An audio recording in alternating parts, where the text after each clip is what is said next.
Dalam tradisi Jawa, Pati Unus alias Adipati Unus atau disebut pula Yatsun bernama asli Raden Abdul Qadir.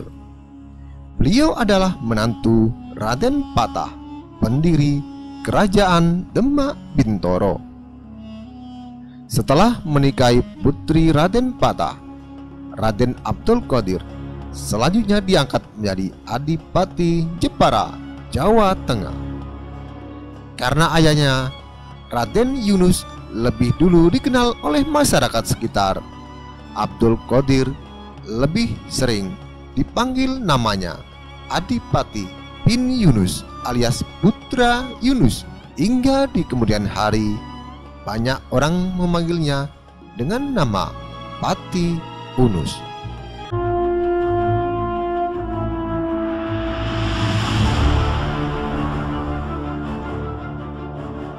Pasca runtuhnya Majapahit akibat perang saudara yang berlarut-larut, Demak menjelma menjadi kekuatan baru tatkala Majapahit tidak menemukan lagi tokoh yang sepadan dengan Prabu Hayam Wuruk dan Mahapati Gajah Mada.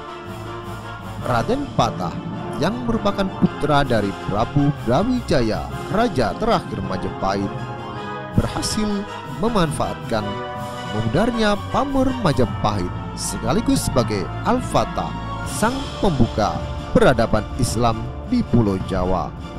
Namun dalam mewujudkan ambisi dan visi besar yang berwawasan Nusantara, Kerajaan Demak menemui jalan terjal tatkala telah datang dari belahan benua lain, yaitu Portugis, yang berhasil menguasai Malaka dengan persenjataan yang lebih canggih.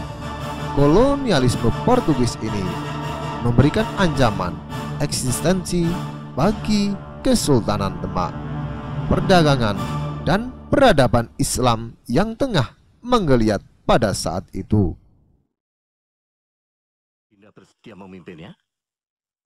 Kalau saya ditugaskan oleh Sultan sebagai tugas negara. Di tengah intensitas dakwah dan persaingan perdagangan di Asia Tenggara, serta jatuhnya Malaka ke tangan Portugis, Demak menjalin aliansi dengan Kesultanan Banten dan Cirebon. Untuk mempererat hubungan kekerabatan, Pati Unus kemudian menikah untuk yang kedua kalinya dengan Ratu Ayu, putri Sunan Gunung Jati, yang masih keturunan atau cucu Syekh Maulana Akbar. Oleh karena itu, Pati Unus kemudian diangkat sebagai Panglima Gabungan Armada Islam membawai Armada Banten, Demak, dan Cirebon. Menurut sejarawan Slamet Mulyana, pada tahun 1512, Pati Unus memimpin penyerangan ke Malaka. Namun, serangan itu berujung dengan kegagalan.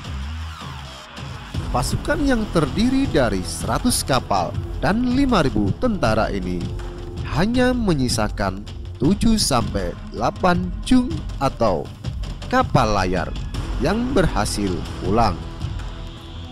Meski gagal dalam misinya, Adipati Unus yang kala itu masih berusia 17 tahun pun terkenal di seluruh penjuru Pulau Jawa atas keberaniannya menyerang Portugis yang pasukannya terkenal kuat di Eropa. Atas wasiat Raden Patah, Pati Unus kemudian diangkat menjadi penguasa Demak pasca mangkatnya sang Sultan tahun 1518 Masehi.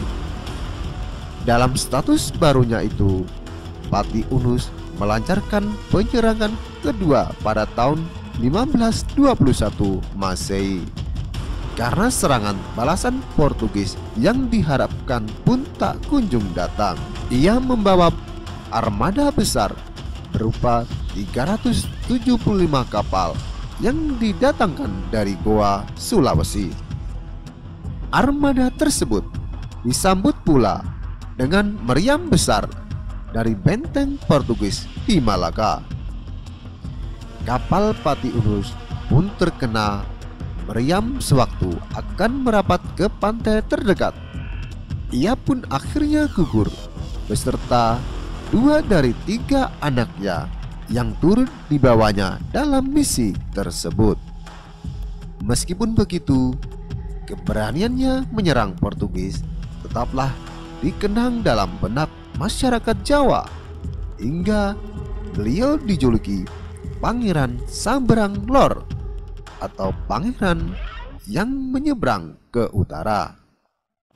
Demikian Sobat Hasata yang budiman. Jangan lupa untuk subscribe, like, dan komen agar terus terupdate dengan video-video kami yang menarik lainnya. Terima kasih. Wassalamualaikum warahmatullahi wabarakatuh.